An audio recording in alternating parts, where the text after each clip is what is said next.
Hey, folks, welcome to Citizen Watch. It's the Thursday edition, June 19th, here in Studio C.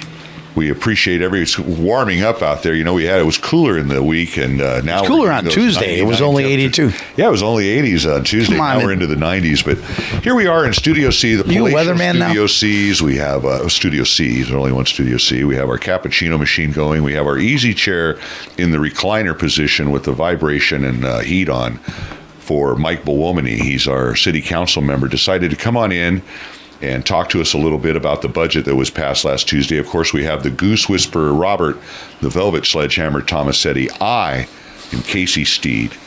And we appreciate everybody joining us here on this Thursday evening.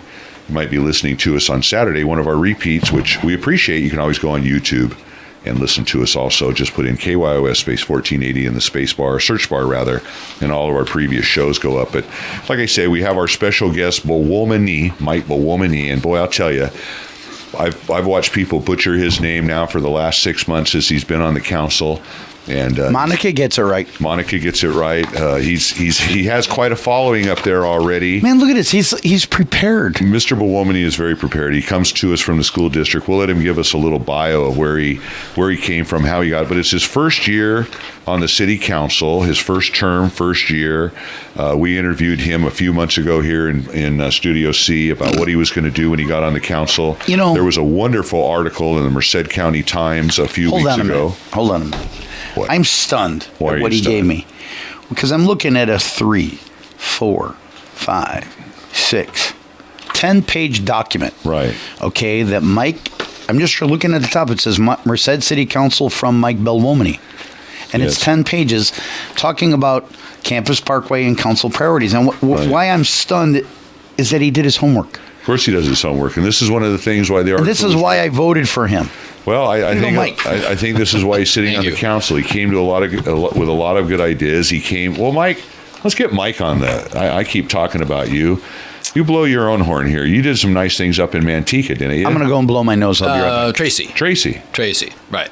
What'd you do? Tell us. He robbed Manteca. Yeah, actually, Manteca was kind of the competition at the time. Well, first of all, thank you very much for having me on the program. I appreciate the opportunity to communicate with people about what I'm trying to do and what's been going on after my first 6 months on the council. 6 months. Yeah. So I'm kind of modeling what I did in Tracy as something that I would like to repeat here in Merced. When I was in Tracy, I was the community development director, the planning director. Right. And the city was very interested in economic development, trying to get jobs, because it's at the time, and even now to some extent, but at the time it was strictly a bedroom commute community. Everybody lived in Tracy, but everybody worked in the Bay Area. Up and over the hill. And the goal was to try and create some jobs locally and get non-commuters, people to stay in town. How many jobs do you think you created in Tracy?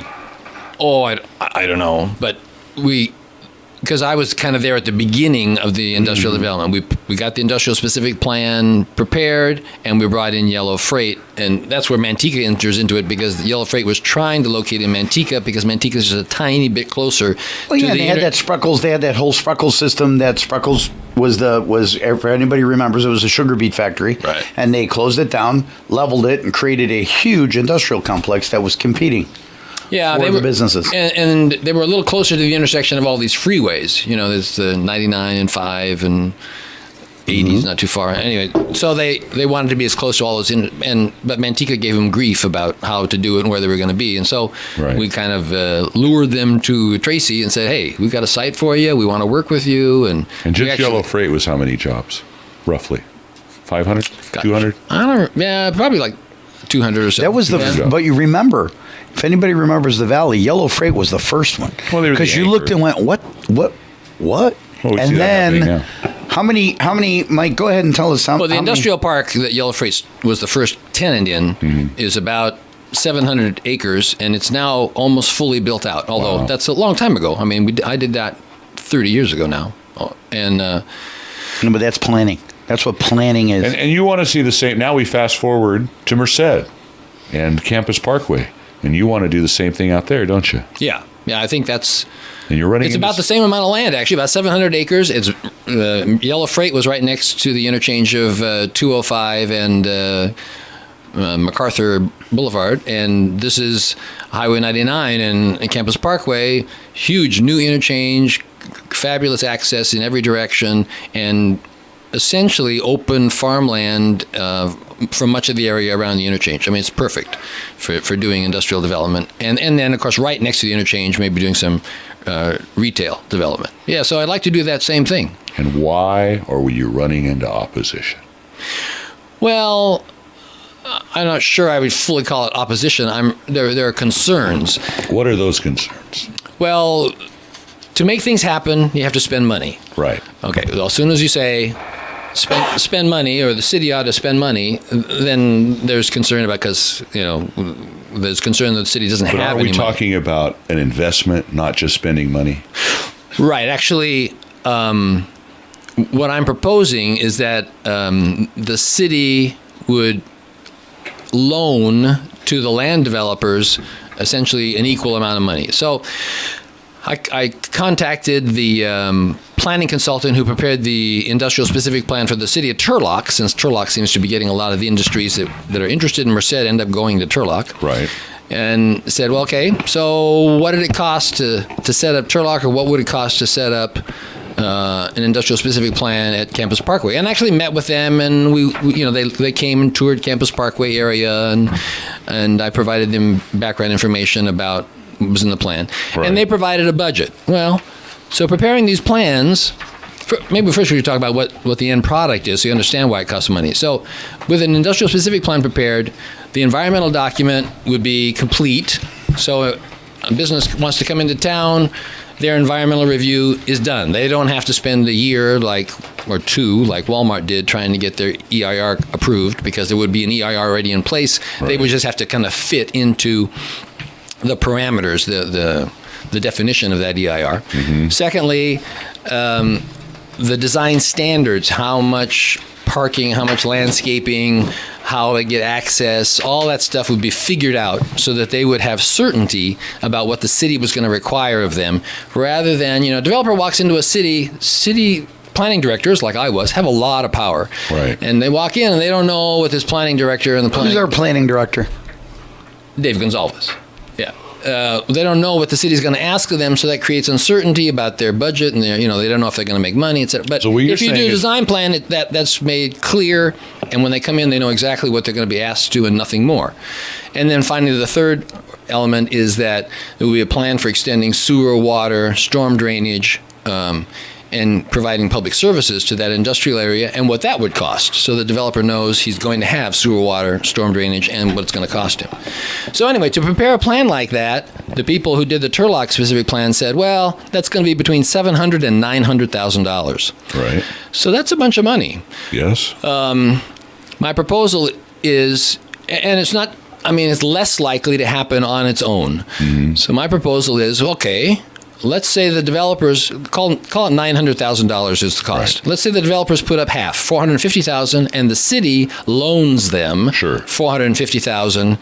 So for the developer, it's an incentive, because now his cost to get this work done is essentially half. Right. Because he's only paying $450,000, and the loan would be repaid not by him so much as it would be by the people who eventually come and build industries here. By the development. By the development as they build, do building permit fees or whatever. Of course. So that's an incentive to him. The incentive to the city is we need jobs desperately. We're at 13 or 14% unemployment, and it's not getting better. And so in order to bring industry, create, and they need to be jobs that bring wealth to the community, meaning, it's very nice that we get restaurants and small shops and stuff to come to town. It makes life nicer. But essentially, those kind of retail businesses take the same money that's in town already and just spin it a different way. Right. It doesn't really increase the overall wealth of the community. If you would have gone to, if you go to Panera's, right, maybe before that was there, you would have gone to Paul's or Denny's or someplace. It's the same money, just spent in a different place. Right, it's not manufacturing industry. Right, whereas if we bring in an industrial development that makes, agricultural equipment or processes almonds or whatever, right, that stuff is sold outside the county. That money comes in from outside the county, new into the county, and we have new wealth introduced into the community, and that helps everything.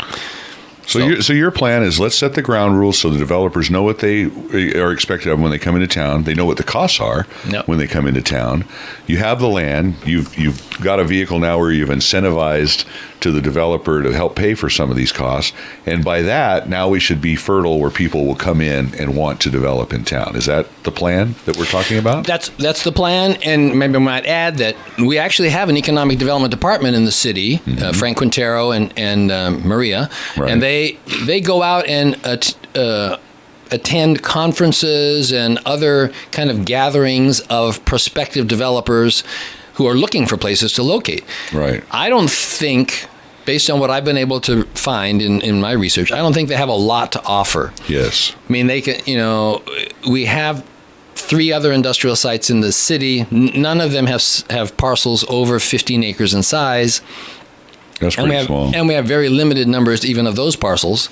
So they don't have a lot to offer prospective developers. Some guy comes and says, well, I got a factory that needs 20 acres or 30 acres or 40 acres. Well, we can't help you. I need 1.5 million This is square what we heard feet. recently, and you've probably followed with this industrial specific plan, they would have something to market the city with. You're saying look ahead, because we heard recently that somebody came to Merced looking for 1.5 million feet under roof, and they went to Patterson. Now I know you kind of frown. I didn't hear of this either, but we heard about Patterson as getting this undisclosed tenant, 1.5 million square feet, 600 jobs. I think it's Walmart. I think it's a Walmart distribution center.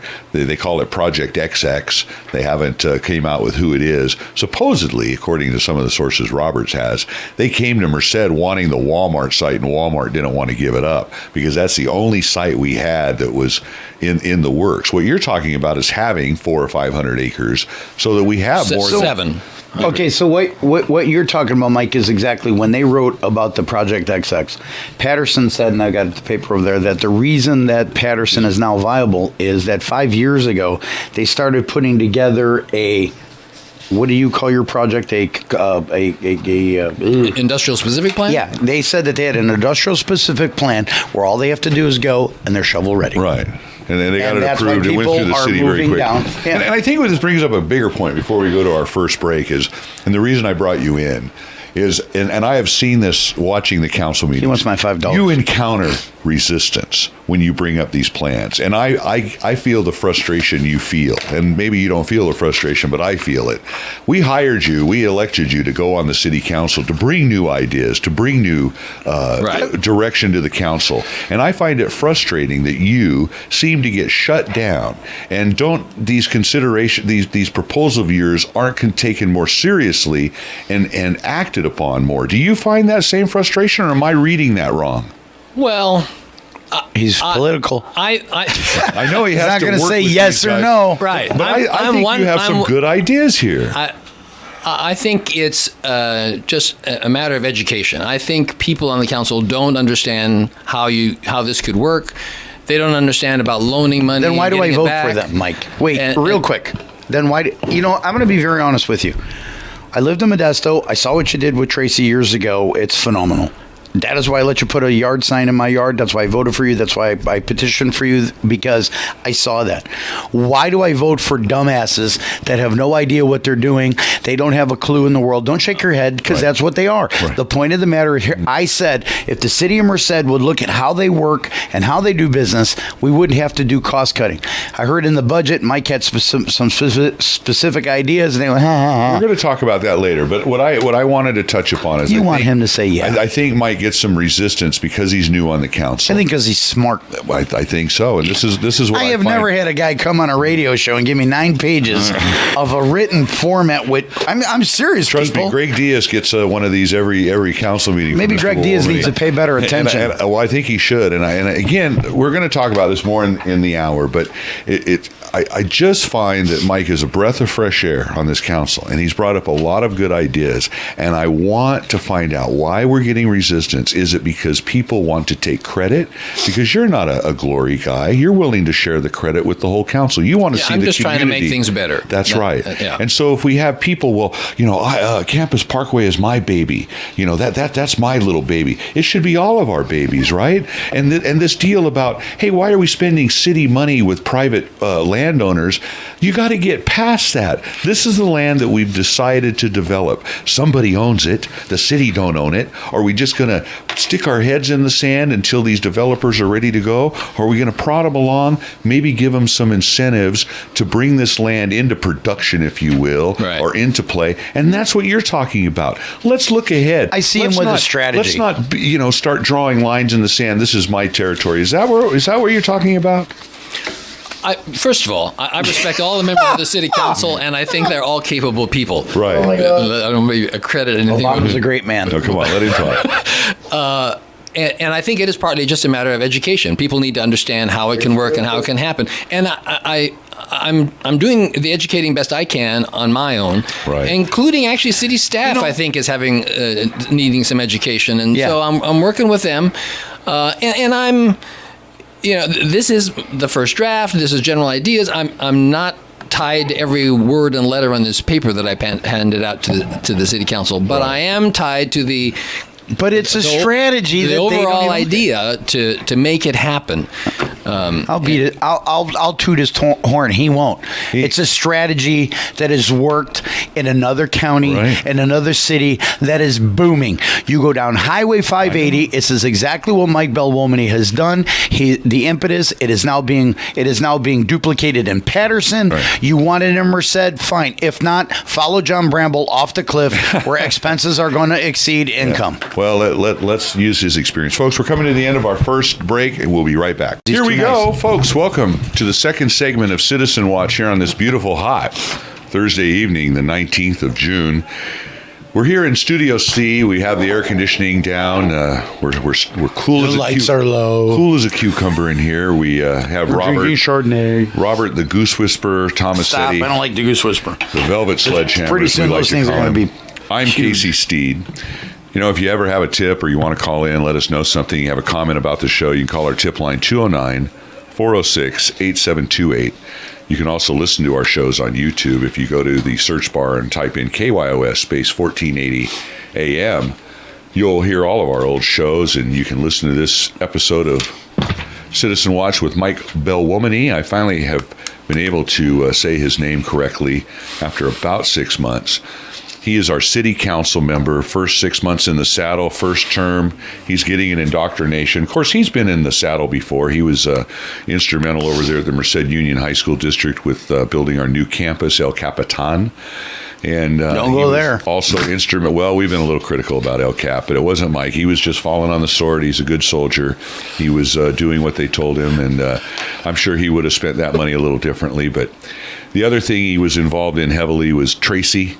Getting some anchor tenants in there. Yellow Freight was one of the first, and as he said, he had a 700-acre industrial park that is now just about built out. My Lord, Loprino? If we could just have that here. Mm-hmm. Loprino there? Loprino was already there. And what Mike is proposing, one of the things, and we're just going to kind of finish up with this industrial park over on Campus Parkway. Mike wants the city to make some investments with the private landowners, give some incentives, lay out the ground rules. Let's get everything in place so that when we do have a Tesla or a Walmart or somebody coming to us, we're ready to go. And Mike, I want to ask your opinion candidly about the Walmart distribution center. I say it's gone forever. What do you say? I know as much as most people in the city. I read the full page ad that Walmart took out when they decided not to go forward, and that's really... What's your gut feeling, Mike? They're the owners of the property. I continue to have faith that they're going to come back and build a warehouse there. When my understanding is they need more superstores in the area to justify a distribution facility in that location now, because and you know how things change. Distribution models change. I've heard they're using their stores as actually waypoints. They're getting almost like this just-in-time delivery. The big super warehouses maybe aren't the best business model. Things have changed in 9 or 10 years since they first came to town. Obviously, you must be frustrated that we had local opposition that prevented them from breaking ground when they wanted to break ground? Dead air is bad. Dead air is horrible. And Mike is I'm watching Casey because Mike's politically correct. Mike's preparing an answer, folks, and Casey's over here with the I hand want to see some meat come out on the table here. It's not gonna. When I was going door to door campaigning, I actually came across some of these people who were opposed to Walmart, and I mean it's a very very different attitude. What's your feeling about that? No, I think it was very unfortunate for the community that it took 2 years to get a final decision, and that is just what the process takes when you start where we did. Why is that, Mike? Well, the courts and the environmental process and the ability to do appeals, all isn't that your takes point lots now? of time. Let's start this process now. Exactly.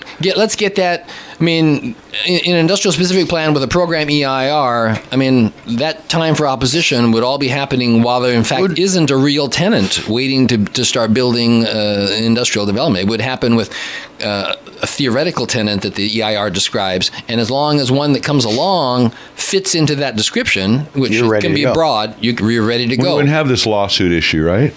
Right. You'd have all that stuff would be behind us, essentially. But weren't those frivolous arguments about truck trips and pollution and things like that, noise? I mean, but this is an industrial park. This is what you're going to have. But they raised the red flag for attorneys. I always go back to this. And Mike has a very good point, is that it takes that long. Can you imagine during World War II? 1940s, if they had to go through this, we would have lost. They had built cities. They had built manufacturing complexes in less than 3.5 years. And it takes 3.5 years just to get an EIR done.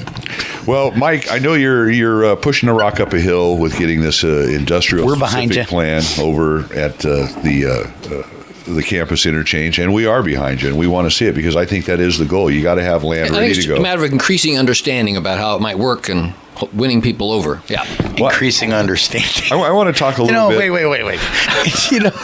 No, that's I'm over here giggling. Correct terminology. I know. I wish I could learn politeness and manners from Mike Belluomini because I'm not. I see something. It would be a less interesting radio show. He's trying to educate idiots over there. That's my point. And he's having a tough time, and he's encountering resistance. And this is why, again, I asked. But here's the problem. Here's a man. This is me. This is my opinion. This is not the thoughts and process of Mapleton Communications. Views and opinions expressed on this show. Mike Belluomini is smarter than John Bramble.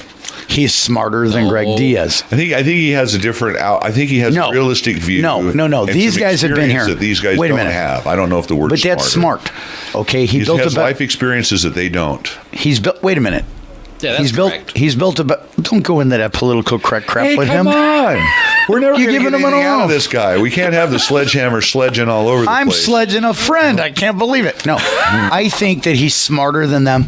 And I think with him, I always said this with him, Josh likes that governmental part. Right. That's good. And Frank Quintero and Maria, that it's a great dynamic. I always think that the stumbling block is John Bramble because he pins his decisions on what Greg Diaz says. Right. When a man stands up for 45 minutes and says that it's against the Constitution to hand money through it okay, can you imagine him reading this? He probably has a blue highlighter. Well, I think it's refreshing what Mike's doing, and I think the mayor even gives Mike a little resistance sometimes. You don't quite understand how things work around here. And you know what? Maybe that's the problem, because the definition of insanity is doing the same thing over and over again, expecting a different result. And what Mike is talking about is coming out, doing things a little bit differently, making an investment. Now, of course, investments mean spending money. And let's talk about investments and spending money and go on to the city budget, which was voted on this week. Monday night had a fairly long meeting. His name's in the paper. About the city budget. And you had brought up some proposals to get the youth some money, and it was voted down. You and Noel Lohr voted in the affirmative to find about $170,000. The way I understood it was some fairly conservative cuts, saving some paper clips, some travel expenses, some vehicle fees, and allotting that money to city youth. And one of the things you said during Wait. Please, I wasn't there. Yeah. So explain what Mike's idea was, because if we can cut that, like he's saying, right, and we could save money, and the city can do it, where are they saving? Are they doing it for one? If not, why not? And second of all, if you got 170,000 that he could find with these little, and I've always said it, the ways of doing business, right, then why isn't the city not doing that? Well, that's a good question. One of the things Mike brought up was we have all these forums, we have all these community meetings, these town halls.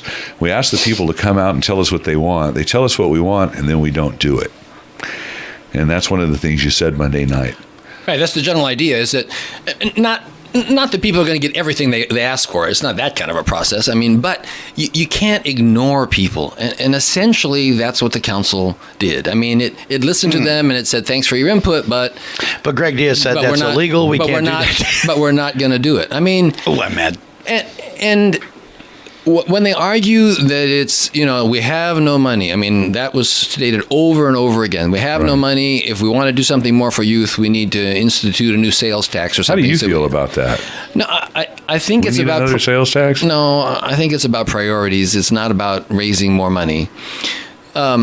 And the proposal I made last night, I mean, it came down from my original proposal sum. I was down to asking for $170,000, right, which is 1/2 of 1%. Where would you find 170 grand? Of the general fund. So that means for every $2 they spend in the general fund money for something, I needed a penny. And they said, nope, we're not going to do that for youth programs. I mean, when it's that small an amount, as I said yesterday at the city council meeting, it's a matter of where there's a will, there's a way. Right. And when it's that small an amount, and there simply was not the will on the council. Did you find the money? Let me actually. I'm gonna grill you real quick. Okay. He did find the money. The $170,000. You found it, didn't you? Actually, I tried to find it. We have an issue with getting information from staff. And is that still an issue? And I tried to find it myself and came up with, they had a budget category of $5.8 million called materials, supplies, services. And I said, gee, $5.8 million, if we just took like 4% of that, that'd be $230,000. And so after we went through a half an hour discussion about whether or not we ought to generate that kind of information, the city manager agreed that he would provide information about if we wanted to cut funds, where they would come from. So ultimately, he provided the categories where money could be cut and saved and put towards Parks and Recreation, with an explanation about the impact of each cut. So I went through that list, and we had all agreed, the council is very firm on nobody gets laid off in order to increase Parks and Recreation funding, and I was fine with that. Although when the city manager came back with his alternatives, he in fact did show a potential laying off 8 people in order to raise the money. So brushing the layoffs aside and concentrating more on just the physical reductions of travel, conferences, professional services, materials, that kind of thing, we were able to find $170,000 with relatively minor reductions, like 2% or 4% in various budgets. And that's where I was proposing to use the $170,000 to... Then we also, during that couple of council meetings, discussions, it was a question of, well, what are we going to use this money for? What are we going to do for Parks and Recreation? Wait. Yeah. First of all, I don't care what we use it for. I want to find it, and because this is just showing. You found it. Paper clips, things like that. No, but this travel, is. But what I'm saying, Casey, is this is what the problem is with these budgets. $50,000 basically was the new agenda program, computer program for the council agenda, to produce the council agenda. Now they say and let's just talk about just that one thing. They say they need that program. You see it as unnecessary? I'm asking. I don't know. The agenda I get's fine. Well, no, actually, the agenda. This is better than anything I've ever agendas. That there's a mistake on many of the agendas that I've received over the last 6 months. But, I mean, they're not earth-shattering mistakes. And if it's a choice between, okay, so there's some mistakes that we kind of have to adjust live at the meeting, ad hoc at the meeting, right, versus using the $50,000 for recreational services, that's fine. I'll adjust things at the meeting ad hoc. See, now there's the give and take. And this is the thing that I think the city is just doesn't want to do. No, they don't. And it's obvious. They told Mike they don't want to do it. Okay, let me ask you a stupid question. Yeah, this is dumber than a box of rocks. How much money did it spend for your city to put ride sharing, lane sharing paint, and posters? Robert's upset at the Sharrows. Well, because it's stupid. It's not necessary. It is not necessary. I'm sorry. Yeah. People who drive a... Let me get this right. This is just diverse. I mean, diverge. Cars and drivers are ridiculous nowadays. Right. Cars have made it incredibly easy for people to be lazy. They turn their lights off. They do their signal for you. They don't even have to look back. You got a camera. You got all this crap. They'll even stop for you. You learn at DMV that you're sharing the road with a bicycle rider. I learned this as a kid. We need to spend how much money at the city to paint this all across the city? And I think what Mike's point is I wanted 1 penny out of every $2, and you sons of guns couldn't find it. And he found it. And he found it, and he met resistance with it. And I found some of the comments to that resistance interesting. Tony Dosetti said, and he wasn't addressing you, but he was addressing the audience. He goes, "You don't want to give your kids to the city. You don't want the city to raise your kids." And Mike Murphy brought up the point, who sits next to you on the dais up there, said, "Is the city best positioned to provide these services?" And they talked about the faith-based organizations. They talked about they talked about the Boys and Girl Scouts. Talked about city schools, who you worked for, and you might have an insight on that about youth services. About the youth services after school programs. And maybe the city, I think Mr. Murphy, Councilman Murphy's position was maybe the city's taking on things that maybe other people would be best suited to do. How do you respond to that argument when you try to find those monies for youth services? Maybe the 170 would be better coming from Merced Arts and Cultural Center or the city school district. What do you say to that? Well, the $117,000 that was proposed to be used for increased Parks and Recreation programs was a list of activities that was generated by the current Parks and Recreation staff. Okay. So, who's the boss of that? Mike Conway and Mike Conway Lindsey is a writer, Johnson, ex-writer and for Eugene Drummond, and Joey Chavez. Those people work with kids every day, and we asked them essentially, if you had your druthers, if you had your preferences, what would you ask for? How much money would you need? And how would you use it to get the most impact for the money and increase youth involvement? And they gave us that list. Right. Well, that's for $170,000. That seemed like a very reasonable approach. The guys who are on the ground with the kids know what's needed, telling us this is what we would like to do if we could get the money. So. And you would agree that the city should provide those services? Yes. Okay. Why? We're going to. I mean, I think we're going to ask why. I think the city needs very much to also be. I mean, I was pushing in this. I gave you a document here. Yes. That says pages. It's I love this, man. Fourth really from the end. It says show. at the top, approved. Recreational. Yeah. This one. Recreation programs and facility needs. Right. I was pushing for the city to create a position of coordinator of volunteers or assign coordinator of volunteers to a position. And that would be to, just as you mentioned, take the programs that are offered by youth sports organizations, by churches, by the schools, by service clubs, and coordinate all those youth activities so that they could go to one place at the city. A parent could go to one place at the city and find out all the information they need about what kind of youth activities are available for their child. Little or nothing. Okay, well, we're going to come back after the break and discuss your salary range. Folks, stay with us. We'll be right back on Citizen Watch, AM 1480. Steve loved that. Yeah, we always. Are we ready? Just hang on. Yep.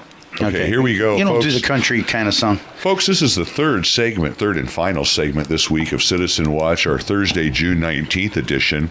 We appreciate you having us with us. I want this guy on all the time. Having you with us in Studio C. We have, of course, Robert. He infuriates me. The Velvet Sledgehammer Tomasetti never stops talking, folks. No, you know what it is? Never stops talking Mike's over here, me. and I'm absolutely passionate because I am stunned with a 15-page. No, Mike brought a handout. I've seen him do this to Greg Diaz, and his eyes glaze over. Not me. As he rewrites. Maybe thanks for doing my job for me, buddy. As he rewrites a legal ordinance, I sit at home and just cut up because I love it. These people aren't used to it. They don't know how to take Mike. And I should explain our guest is Mike Belluomini. Belluomini. Belluomini. I said said it right, in studio. He sits on the city council, represents everybody in the city of Merced. He's been on the council 6 months.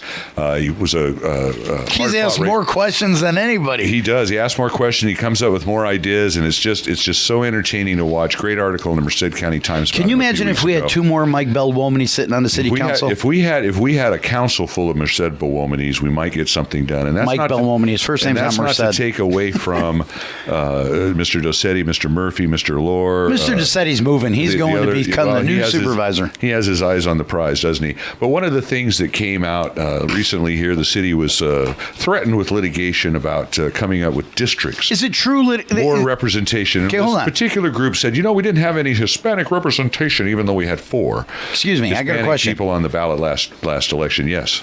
Is it a fake lawsuit? I think it was the threat of a lawsuit. So Mike Belluomini. So we had what? Whoa! Stop! Go back. Slow down a minute. Yes, we only have so many minutes. I know we only have so many minutes, but we gotta couch this.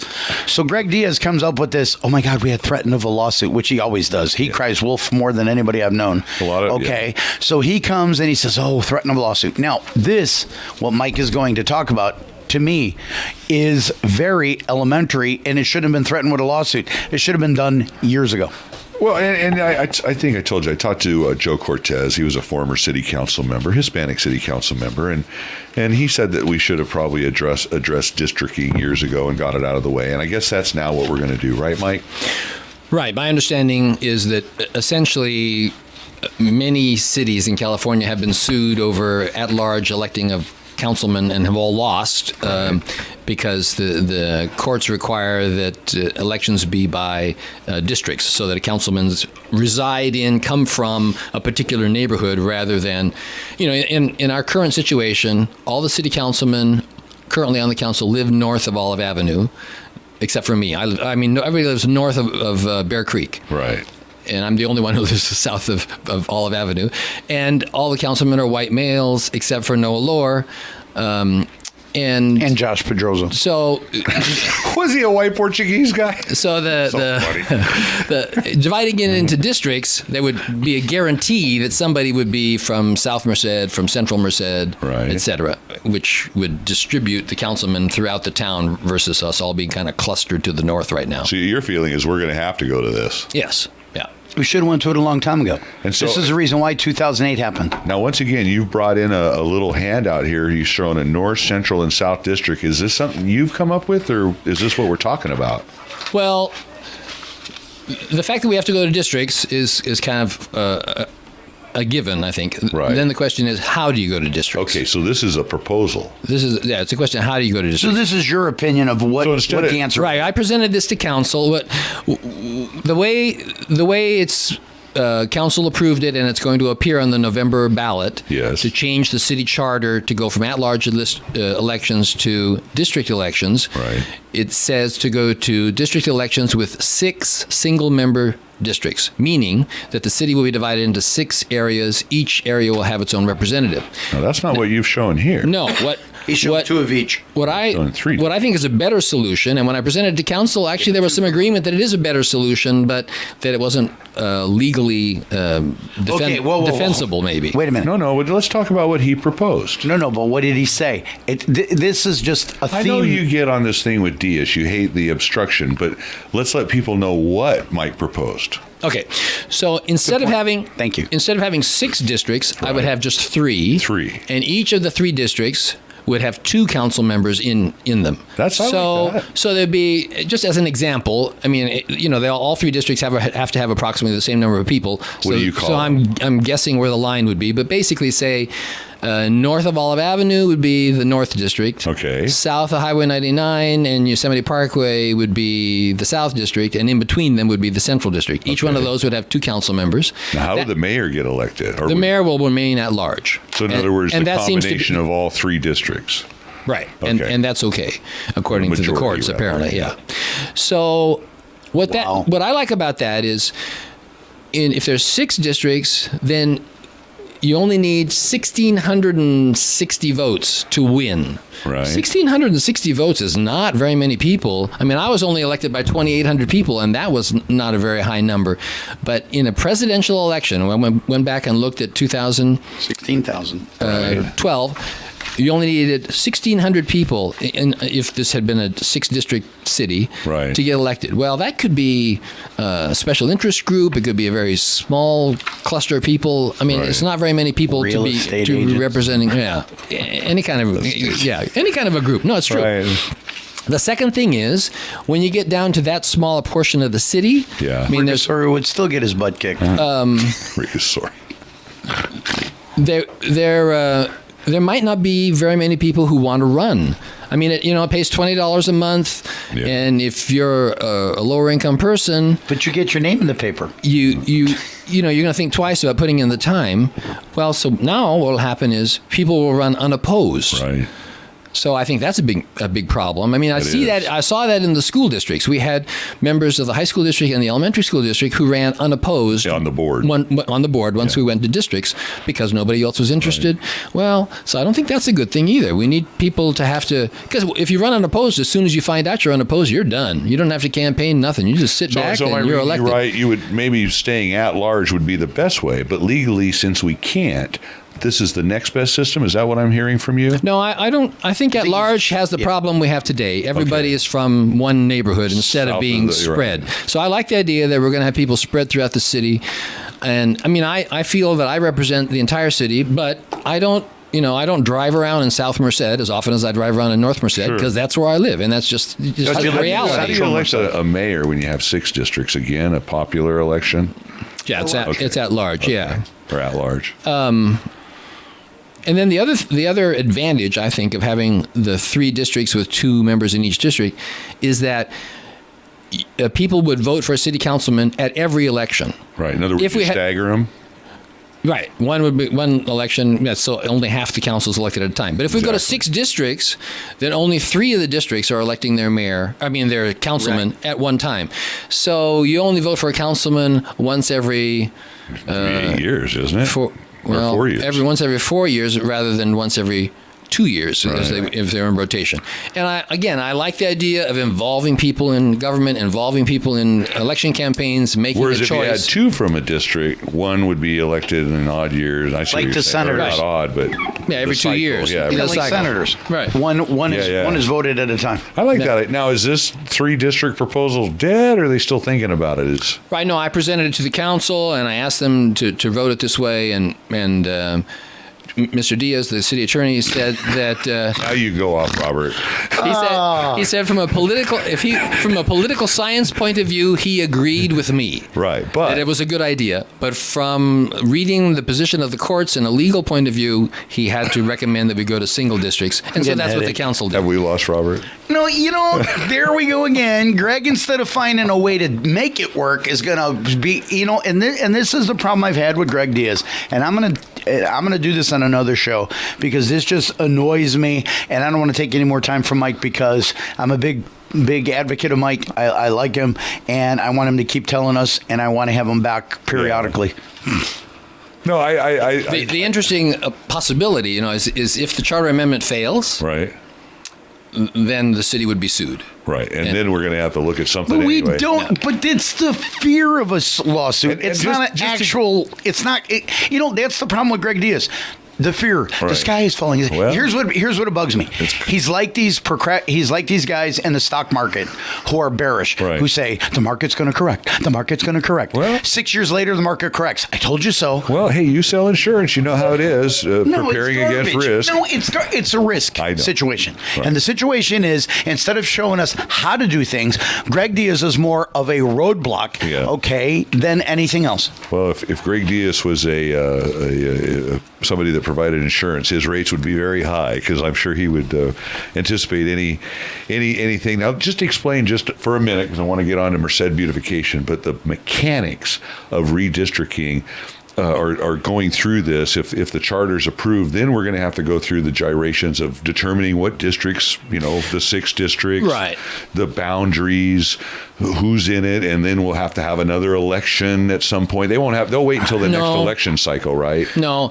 You mean to actually do the election by district? Yeah, that'll be 2016. And so then you'll elect some people, because it won't all come up at once, like you said, right? Right. No, there'll just be some council seats that'll be districts. Others will still be at large. So this will be an interesting process. Yeah, it'll be Mike Murphy, Noah Lohr, and let me ask Tony you Tomasetti would be the 3 seats that would be up in 2016. Right. Let me ask you. So they may go to districts, and they may or may not be in their district to run, right? I mean, right, isn't but that you a would possibility? grandfather, wouldn't you? Well, they can't. No, I think once we go to districts, they're done. They can't run unless they're in their district. So this will be an interesting process. So maybe that's one of the reasons why they don't like it. Well, I think there's a couple of reasons. Why can't you? I like Mike's idea. I like Mike's 3 districts. Why can't you put North District 1, North District 2? They overlap. They're okay. Central District 1, Central District 2. Again, thank you, Greg Diaz, for all of your stumbling blocks. A reason why we can't do it. One of the things that we talk about.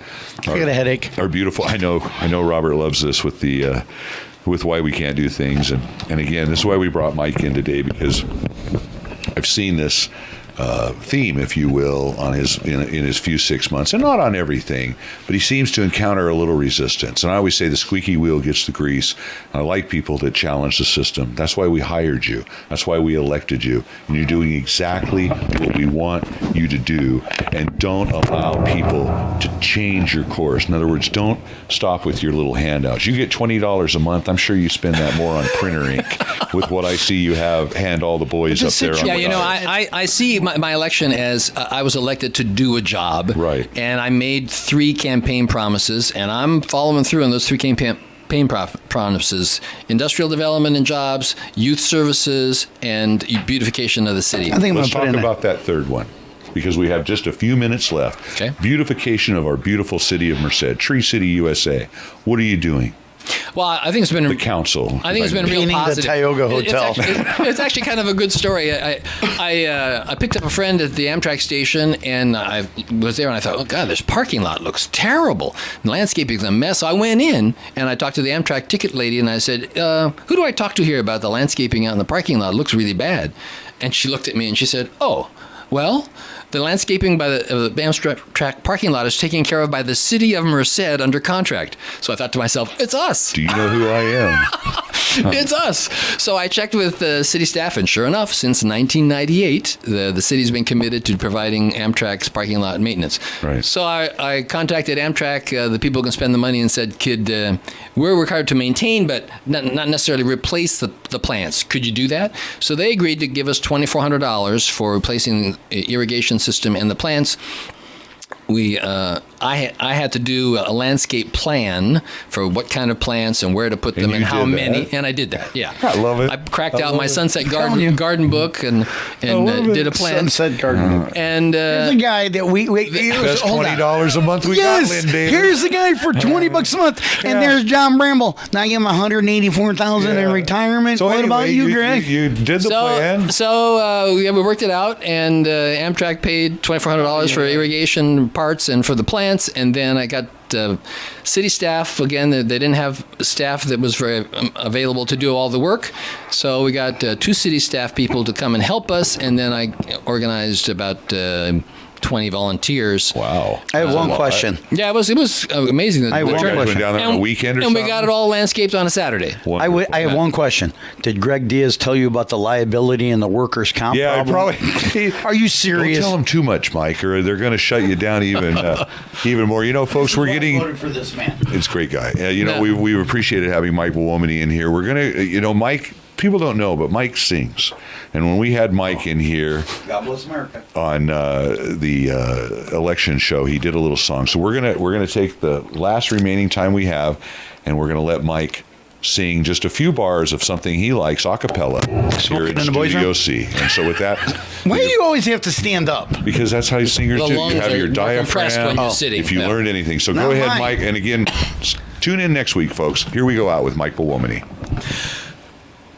God bless America, land that I love. Stand beside her and guide her through the night with the light from above. From the mountains to the prairies, to the oceans white with foam. God bless America, my home, sweet home. God bless America, my home, sweet home.